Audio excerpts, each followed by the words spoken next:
I think we used to see, ironically, a lot more famous names back in the day. And you use Sid Meier as an example. Sid Meier's Civilization. Sid Meier was a significant portion of the staff who worked on the first Civilization. And so he was able to be a visionary and do a lot more than that. So you have the age of a programmer, designer, artist, musician doing the game on his own. They were gone. And I think that the advent of mobile games and smaller experiences brought it back for a little bit, but now we're seeing the production values on those things rise and rise and rise.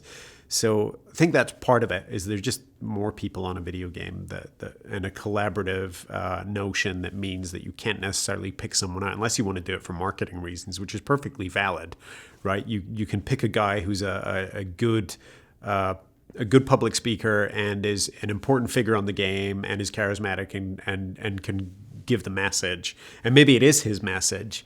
And the best ones, and I look at people like Cliff Bleszinski, for example, always acknowledge the rest of the team when they talk about it, because they know that this is a collaborative effort. And and then you have the Shigeru Miyamotos of this world, who are true visionaries, but are also a huge marketing bonus, and came out of it as a real wonderkind. Sort of, he wasn't an artifice that was marketed into fame.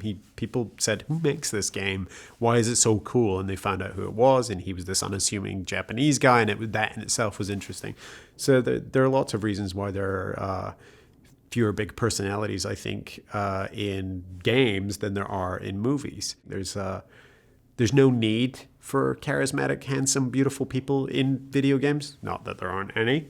There's plenty, but it's not necessary to bring audiences in. What's necessary is fidelity and quality of experience, and you can make a game with no faces in it at all that is beautiful and compelling and successful.